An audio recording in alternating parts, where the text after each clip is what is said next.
Hello everyone, हमारी अपनी पाठशाला में स्वागत है। हम लोग देखेंगे बीपीएससी जो पीटी एग्जाम हुआ उसके मैथ के क्वेश्चन। जैसे पहला क्वेश्चन पूछा गया कि 200 से 600 के बीच में कितनी संख्याएं 4, 5 और 6 से विभाज्य है। इस प्रकार के क्वेश्चन जब बनाने रहते हैं तो सबसे पहला काम जो होता है वो होता है कि आप 4, 5 और 6 का लघुत्तम समावर्तक एलसीएम निकाल लो। तो हमने इसका एलसीएम निकाला तो मेरा एलसीएम जो आ जाएगा वो आ जाएगा 2 इंटू 2 इंटू 5 इंटू 3। ध्यान से देखो, तो 4 और 15 पता तक 60, यानी टोटल आ गया 60 आ गया। तो आपको एक्चुअल में पता करना है कि 200 से 600 के बीच में कितनी संख्याएं होंगी जो 60 से डिविजिबल होंगी, यानी 60 से कटना चाहिए। तो सीधा सा बात है कि 60 का आप यहाँ पर टेबल पढ़ जाओ, तो 60 का अगर पढ़ोगे तो चूंकि आपको 200 से आगे बढ़ना है तो 3 तक तो 180 आएगा, नहीं होगा, यानी 60 इंटू 4 क्या हो जाएगा 240, 240 हो जाएगा। फिर हो जाएगा 4 हो गया, 5 हो जाएगा आपका 300, फिर 6 से मल्टीप्लाई करोगे तो 360, और फिर 7 से करोगे तो 420, फिर 8 से करोगे तो 480, फिर 9 से करोगे तो 540, और जैसे 10 से करोगे तो आपका आ जाएगा 600। लेकिन बोला जा रहा है क्वेश्चन में कि 200 से 600 के बीच, यानी कि आपको 200 और 600 को टच नहीं करना है। तो आपका आंसर कौन कौन सा नंबर आएगा, ये आएगा, यानी 1, 2, 3, 4, 5, 6, टोटल 6 संख्याएं आपकी आई, यानी आपका आंसर जो हो जाएगा वो हो जाएगा 6। तो सिंपल सा प्रोसेस है कि एलसीएम निकाल लो और एलसीएम निकाल के फिर चेक कर लो। फिर दूसरा जो क्वेश्चन है वो पूछा गया कि अगर n कोई धनात्मक पूर्णांक है, यानी कि n एक पॉजिटिव इंटीजर है, तो ये वाला जो नंबर दिया हुआ है ये किससे कटेगा, यानी कि 3 power 4n minus 4 power 3n। इस प्रकार के सवाल जो होते हैं बहुत ही आसान होते हैं। आप इसको सॉल्व करने के लिए क्या करो कि जो n वैल्यू बोल रहा है यहाँ पर, सबसे छोटा वैल्यू n का ले लो। सबसे छोटा वैल्यू क्या होगा, क्या बोला था आपको, पूर्णांक है और धनात्मक है। शुरुआत हम कहाँ से करेंगे, 1 से करेंगे। तो n का वैल्यू हमने पुट कर दिया, इस जो नंबर दिया हुआ है उसमें 1, तो क्या आ जाएगा 3 पावर 4 माइनस 4 पावर 3 कितना होगा, 3 पावर 4 हो गया 81 और 4 पावर 3 हो गया 64। आपका आ गया आंसर 17। तो ये तो क्लियर हो गया, आपका आंसर 17 है। अगर इसके बाद भी कोई डाउट अगर आपको लगता है तो n का वैल्यू आप 2 करके देख लेना, आपका वो 17 का ही मल्टीपल आता रहेगा। तो ज़्यादा करने की आवश्यकता है नहीं, जैसे ही पहला नंबर आ गया 17, यानी आगे के सभी जितने नंबर आएंगे वो 17 से ही डिविजिबल होंगे। तो आपका आंसर हो जाएगा इसका बी। दूसरा क्वेश्चन जो अभी तीसरा क्वेश्चन है वो देख लेते हैं। उसमें बोला कि दो संख्याओं के वर्गों के बीच का अंतर, संख्या मान लो a और b है, तो क्या हो जाएगा a square minus b square, आपको दिया हुआ है 256000। ठीक है, चलो दूसरा कंडीशन दिया हुआ है कि दोनों संख्याओं का योग, यानी a plus b equal to दिया हुआ है 1000। अब क्या करें, a square minus b square formula क्या होता है, a minus b into a plus b. ये आपको वैल्यू क्वेश्चन ने दे दिया था पहले ही। चलो इसको पुट कर लेते हैं। अब यहाँ पर a प्लस बी का वैल्यू 1000 है, तो a प्लस बी का वैल्यू 1000, तो a माइनस बी का वैल्यू मेरा निकल जाएगा आसानी से। ऐसे निकल जाएगा 256 और 000 था, और डिवाइडेड बाय हो जाएगा a प्लस बी, ये इस तरफ आएगा तो डिवाइडेड हो जाएगा, और a प्लस बी का वैल्यू कितना है 1000, सो दिस इज 1000। यहाँ से आपका तीनों जीरो कट गया, यानी यहाँ से आपने निकाल लिया a माइनस बी का वैल्यू, दैट इज 256। अब क्या करोगे, a plus b equal to 1000 आपको गिवन था, और a माइनस बी का वैल्यू आपने निकाला 256। क्या करते हैं, दोनों को जोड़ देते हैं। जैसे जोड़ेंगे तो b और b कट जाएगा, क्या आ जाएगा 2a equal to 1256। So a equal to 1256 divided by 2, काट दो, कितना आ जाएगा 628। a का वैल्यू आपका आ गया। ऐसे भी आपको ऑप्शन यहाँ पे मिल रहा है, a का वैल्यू 628। चलो b का वैल्यू निकालना है, किसी में पुट कर लो, तो a plus b equal to कितना था 1000 था, तो b इक्वल टू कितना हो जाएगा 1000 माइनस 628, बिकॉज a का वैल्यू आपने निकाल लिया 628, माइनस कर दो, आ जाएगा आपका 372, यानी b का वैल्यू 372 मैच कर रहा है आपका ऑप्शन सी। सो आंसर हो गया सी। नेक्स्ट क्वेश्चन देखते हैं हम लोग। नेक्स्ट क्वेश्चन में बोला क्या, 110 मीटर लंबी ट्रेन है, 110 मीटर लंबी ट्रेन है जिसकी स्पीड दी हुई है, ट्रेन की स्पीड दी हुई है 58 किलोमीटर प्रति घंटे। ध्यान दो, इस क्वेश्चन में फंसोगे कहाँ पर, फंसोगे यहाँ पर कि ट्रेन की लंबाई जो दी हुई है वो दी हुई है मीटर में, और स्पीड जो दिया हुआ है वो दिया हुआ है किलोमीटर प्रति घंटा। ठीक है, इस पर ध्यान देना है हम लोग को। फिर पूछता है कितने समय में वह एक राहगीर को जो उसी दिशा में सेम डायरेक्शन में मूव कर रहा है, किस स्पीड से, 4 किलोमीटर प्रति घंटा, यानी सेम स्पीड सेम डायरेक्शन में अलग स्पीड से चल रहा है, यानी एक चल रहा है इस तरफ से, एक चल रहा है इस तरफ से। तो एक का 58 किलोमीटर पर आवर है और दूसरा का 4 किलोमीटर पर आवर है। तो रिलेटिव वेलोसिटी आपका जो होगा वो कितना हो जाएगा, तो रिलेटिव वेलोसिटी जो अपेक्षिक आपका वेग आएगा वो आ जाएगा, दोनों को सिंपली चूंकि दोनों डायरेक्शन एक है तो माइनस हो जाएगा, बोलता है दोनों ओपोजिट में चल रहा है तो ऐड हो जाता, अगर ओपोजिट चलता तो ऐड हो जाता। तो ये हो गया माइनस में, और इसको माइनस कर दो तो आपका आ जाएगा 54 किलोमीटर पर आवर। चलो एक ट्रिक और जान लो, यहाँ पर ये किलोमीटर पर आवर में है, हमारा क्वेश्चन में लंबाई दिया हुआ है मीटर में, तो हम इसको पहले मीटर पर सेकंड में कन्वर्ट करेंगे। कैसे कन्वर्ट करेंगे, तो हम क्या करेंगे, 54 जो दिया हुआ था उसको मल्टीप्लाई कर देंगे 5/18 से। ये सिंपल सा नियम है कि किसी भी किलोमीटर पर आवर को आपको बदलना हो मीटर पर सेकेंड में, तो आप उसको 5/18 से मल्टीप्लाई कर दो। तो मल्टीप्लाई कर दिए तो ये हो गया कैंसिल आउट, 3 हो जाएगा, यानी कि 15 मीटर पर सेकेंड। ये आ गया क्या मेरा रिलेटिव वेलोसिटी। चलो ये भी निकल गया मेरा।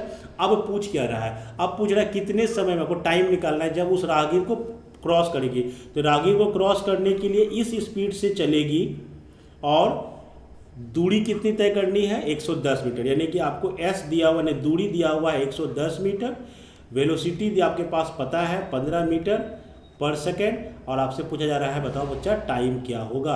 तो निकाल लो, एस इक्वल टू क्या होता है फॉर्मूला, v इंटू टी, यानी 110 बराबर 15 into t. So t equal to कितना हो जाएगा, 110/15, कैंसिल आउट कर लो, 22/3 कितना आ गया, 22/3 डिवाइड कर दो, सत्या की 7/1/3, ये क्या आएगा आपका आंसर, सेकेंड में आएगा, क्योंकि हमने मीटर पर सेकेंड में पहले ही बदल दिया था। आपका आंसर क्या हो गया, सी। नेक्स्ट क्वेश्चन देखते हैं।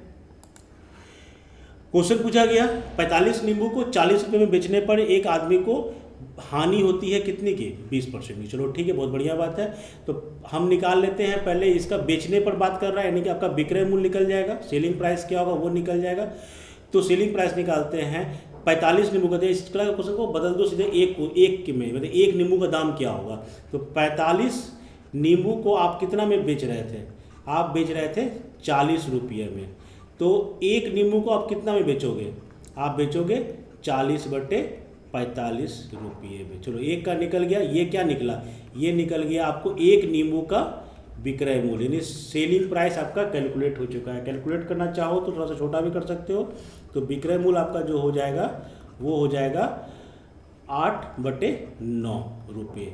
चलो ठीक है। अब क्वेश्चन में क्या दिया हुआ था, हानि कितना हो रहा है, 20%, यानी कि एक फार्मूला देख लें यहीं पर हम लोग, विक्रय मूल्य इक्वल टू क्या होगा, फार्मूला लगाते हैं। तो क्रय मूल्य 1 + R/100 या माइनस, R क्या है, लाभ होगा तो प्लस, हानि होगा तो माइनस। ये सिंपल सा फॉर्मूला लगा, ये लाभ होने पर प्लस साइन रहेगा और हानि होने पर माइनस हो जाएगा।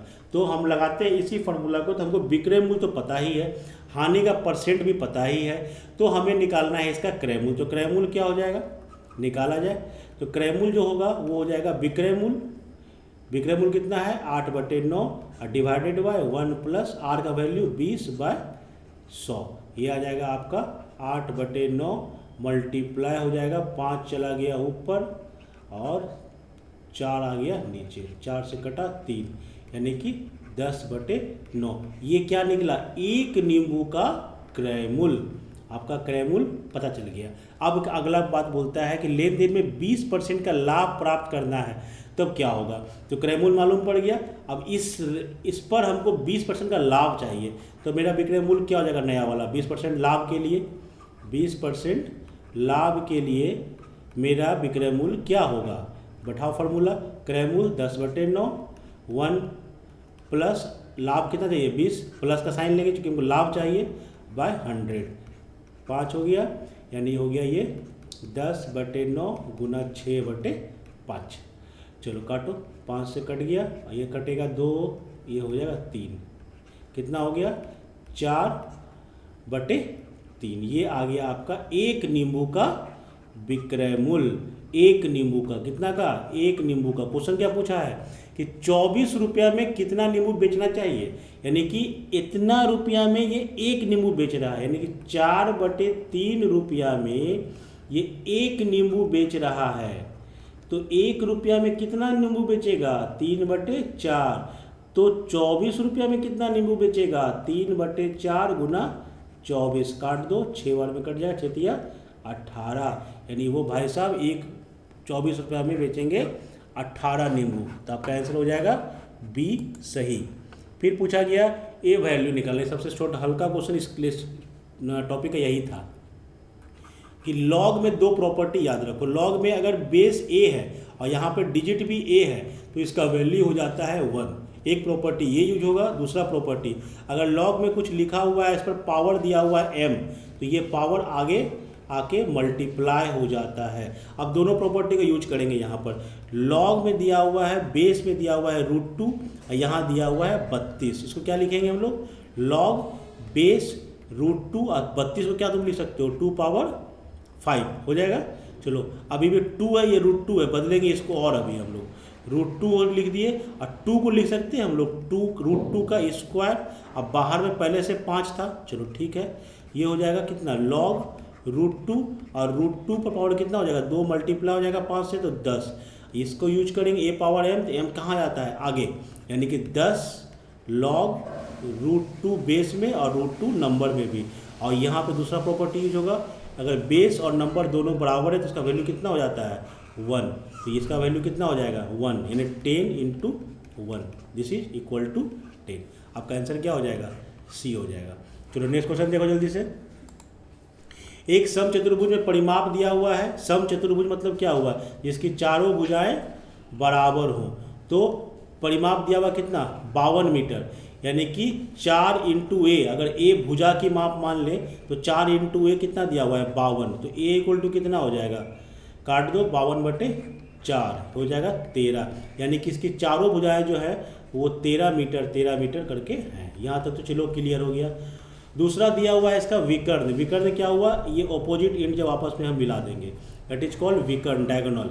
तो डायगोनल समचतुर्भुज के लिए एक प्रॉपर्टी होती है कि डायगोनल जो होते हैं वो आपस में एक दूसरे को 90 डिग्री पर कट करते हैं और बराबर में कट करते हैं, बराबर में। मतलब अगर एक विकर्ण 10 मीटर है, मान लो छोटा वाला ये वाला मान लेते हैं 10 मीटर दिया हुआ है, तो जो कटेगा तो यहाँ कितना हो जाएगा? 5, यहाँ कितना हो जाएगा? 5 हो गया। अब हमको पता करना है दूसरे विकर्ण की लंबाई। बहुत सिंपल सा। अब इस ट्रायंगल को देखो, इस ट्रायंगल को देखो, ये एक राइट एंगल समकोण त्रिभुज बन रहा है जिसमें ये वाला 5 है। विकर्ण जो इसके लिए होगा समकोण त्रिभुज के लिए वो हो जाएगा 13। तो ये वाला इंड कितना होगा? निकाल लो आसानी से। तो क्या होता था फॉर्मूला? h² = p² + b²। तो h का वैल्यू दे दिए 13 का स्क्वायर इक्वल टू हो जाएगा मान लो 5 का स्क्वायर प्लस b का स्क्वायर। तो हो गया मेरा कितना? b² = 169 - 25, ये आ जाएगा 144। तो b का वैल्यू कितना आ गया? √2 144, ये निकल गया आपका 12। ध्यान से देखना, 12 पे रुकना नहीं है। 12 आपको ऑप्शन में भी यहाँ पे दिया हुआ है, ये मत मार देना जोश में आके। हमने क्या बोला शुरू में? ये बराबर भागों में बांटता ही नहीं। ये वाला पार्ट 12 है तो वैसे ही ये वाला पार्ट भी 12 होगा। टोटल लंबाई कितनी हो गई? 24। आपका आंसर जो हो जाएगा वो हो जाएगा डी। नेक्स्ट क्वेश्चन देखें। 100 मीटर की दौड़ में ए 8 किलोमीटर प्रति घंटे से दौड़ता है और ए बी को 4 मिनट की शुरुआत देती है। यानी कि ये क्वेश्चन क्या है कि एक रेस हो रहा है यहाँ से लेके यहाँ तक। ध्यान से समझो। मान लो ए से लेके, सॉरी ये मत मान लो, एक्स से लेके वाई तक, जहाँ एक्स वाई की दूरी दी हुई है 100 मीटर। चलो ठीक है, ये हमको क्वेश्चन दे दिया। ए जो है बी को 4 मिनट का शुरुआत देता है। मतलब क्या हुआ 4 मिनट का? मतलब ए यहाँ पर खड़ा है, अब बी को आगे खड़ा कर दिया गया है और जितना आगे खड़ा किया है वो है 4 मीटर। अब बोलता है बी यहाँ से दौड़ना शुरू किया और ए ने यहाँ से दौड़ना शुरू किया और उसके बावजूद ए जो है बी को 15 सेकंड से हरा देता है। मतलब इसमें कॉन्सेप्ट को खाली पकड़ना है। 15 सेकंड से हरा दिया मतलब क्या हुआ? अगर मान लेते हैं बी जो है v वेलोसिटी से दौड़ा और उसको यहाँ से y तक पहुँचने में जो समय लगा वो मान लेते हैं t समय में b यहाँ से लेके यहाँ तक पहुँचेगा। तो अगर a को हराना है और इससे 15 सेकंड पहले ही पहुँचना, मतलब क्या हुआ कि a को जो समय लगा वो क्या लगा, यहाँ से लेके y तक पहुँचने में जितना समय b को लगा उससे 15 सेकंड कम समय लगा होगा।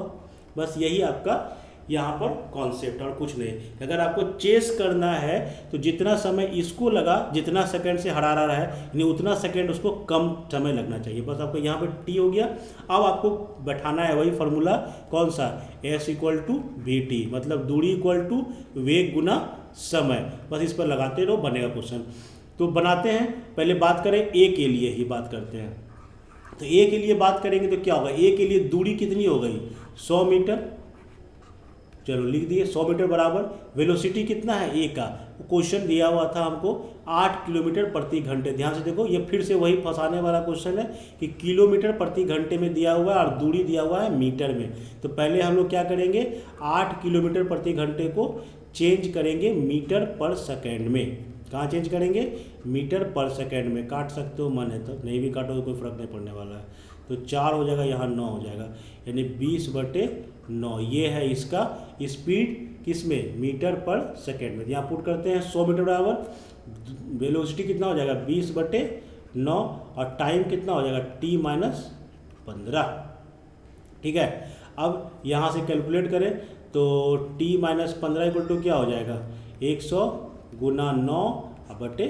20 से काट दो तो 20 से कट जाएगा 5 बार में, यानी कि 45 सेकेंड आ गया। तो t इक्वल टू कितना आ गया, 45 + 15 यानी कि 60 सेकेंड। टाइम निकल गया, किसका टाइम निकला, ए का। ए कितना देर में पहुंचा। अब बात करते हैं बी के लिए। तो बी के लिए दूरी कितनी हो गई, दूरी बी के लिए 4 मीटर के आगे में था, यानी ये दूरी कितनी होगी इसके लिए 96 मीटर। तो ये हो गया ही 96 मीटर दूरी। बैठाते हैं फिर से बी के लिए। बी के लिए अगर बात करें तो 96 इक्वल टू वेलोसिटी पता नहीं है लेकिन टाइम हमें पता है। कितना टाइम था उसका, टी।